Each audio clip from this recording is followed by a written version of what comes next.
Meu filho foi classificado como lactente sibilante ou bebê chiador. O que é isso e por que acontece?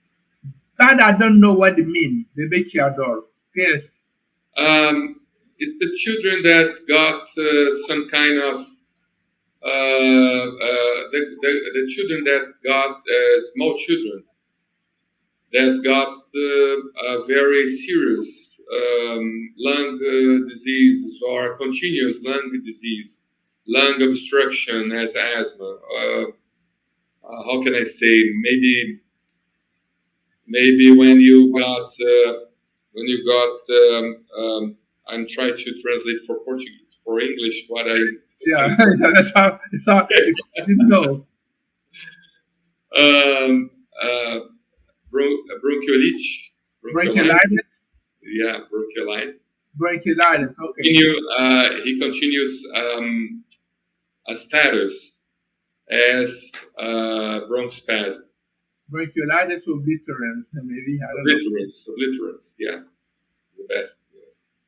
Okay. Okay. So the question is, what does it mean? Why the children are more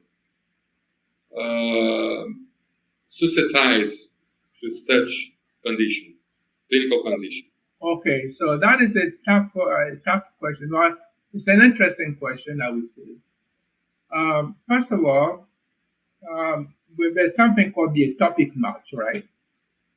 And the atopic march is that children, when they're born, if they have parents who have allergies, so we say that the children can inherit the allergies from their parents.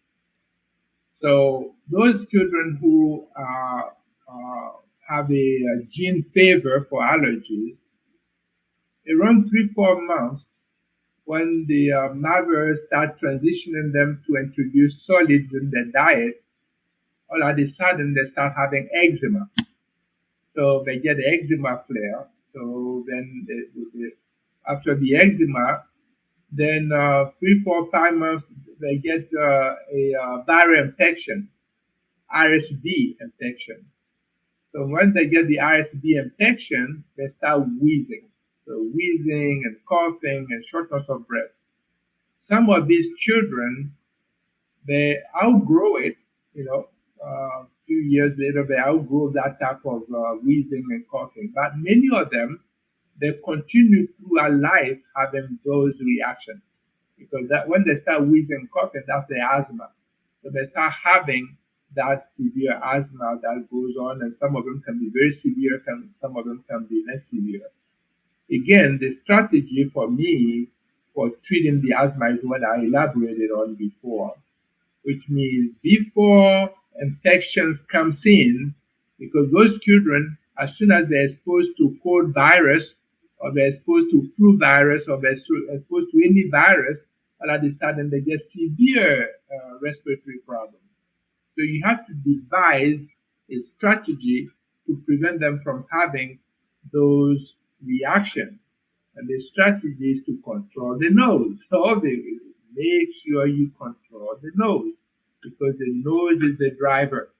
If you don't pay attention, couple of minutes you don't pay attention, boom, they have the nasal symptoms, they have their lower respiratory problems. So you have to control that. There are some other people who have genetic problems. They're born with a genetic condition that can cause chronic lung disease. That, if it's happening, they have to see the specialist, and they have to see the geneticist and see if they can do a genetic testing to figure out, like cystic fibrosis, right? Which is a genetic disease that the children will show up with. And they have the failure to fry, they have asthma-like symptoms, they get infections all the time. And so cystic fibrosis, if they have it differently, you need to figure it out. And you cannot do it on your own unless you find somebody to test them for it. That's why it would be important for this person, I really think, if they haven't done so, they need to do so. Ok. Muito bem. Então, ele explicou sobre a questão de crianças que têm já um perfil genético, um passado genético suscetível a desenvolver asma, né, que herdaram dos seus pais.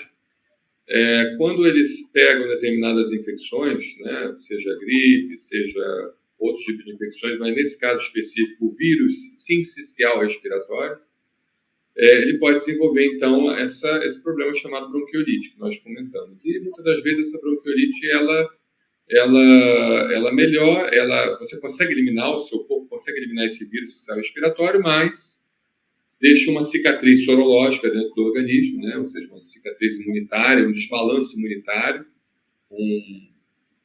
a imunidade fica desbalanceada, e isso acaba levando, então, o paciente a reagir e a ter quadros de broncoespasmo crônicos, né? Quadro de asma crônica para essa situação. Ele explicou o seguinte: como é que a gente resolve essa situação? O que conduz o nosso pulmão é o nariz, é o que ele explicou. O que conduz o nosso pulmão é o nariz. Então, precisamos tratar sempre o nariz. A criança não pode ter esse nariz inflamado. Então, a lavagem nasal, desde criança, utilizar, muitas das vezes, medicamentos anti-inflamatórios, como os corticosteroides nasais, desde criança, né?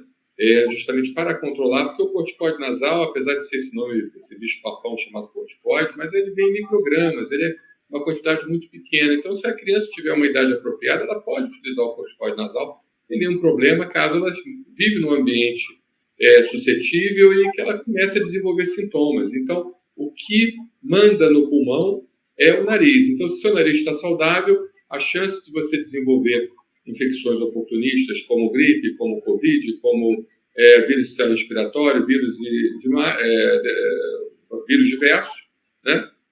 Justamente é pequena e, consequentemente, você acaba não tendo essa influência dos vírus, do desbalanço imunológico e tudo mais, não causando, por assim dizer, esse quadro de broncoespasmo crônico causado por uma possível bronquiolite, tá bom? Então, o recado que é dado: cuide do nariz do seu filho. O nariz tem que estar limpo, tem que estar higienizado e não pode ter excesso de fragmentos de alérgenos ali, causando um processo inflamatório crônico que vai facilitar a penetração de vírus. Agora, incluindo uma informação adicional minha, quanto mais inflamação você tiver no nariz, maior a chance do vírus entrar, pelo próprio processo inflamatório que aumenta a vascularização do nariz e também pelas proteínas de adesão ICAM e VCAM, que facilita a penetração do vírus ali. Então, por isso que um paciente com nariz inflamado é um paciente, seja criança ou adulto, é um paciente sempre com doenças respiratórias. Ele complementa também na questão de pacientes que têm infecções oportunistas,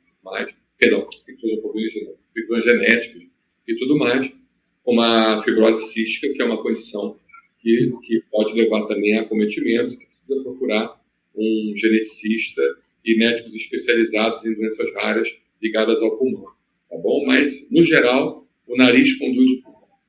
Nariz bem tratado é pulmão saudável. So, the atopic march, I want to finish. So they start with the eczema, and then they get the asthma, and then by age 2, they have the nasal and runny nose, stuffy nose, sneezing, and all of that we call allergic rhinitis. So these are the 3 steps. Sometimes they get the allergies first, but most of the time they get the eczema, asthma, allergic rhinitis. So ele falou que existe a possibilidade também de a pessoa desenvolver a chamada marcha atópica, né? Que é o eczema, ou seja, começa com problemas de pele, evolui para problemas respiratórios, que depois vai para o nariz também. Então, precisa também ver essa situação da pele, cuidar bem da pele também, para não ir para o nariz e, consequentemente, não ir para o pulmão e não causar essa situação toda. E existe a marcha atópica invertida, que é menos comum, que começa nariz, pulmão e eczema. Aí eu que estou incluindo essa informação. Mas a que é mais comum é a marcha atópica, que vai eczema, problema na pele, pulmão e nariz.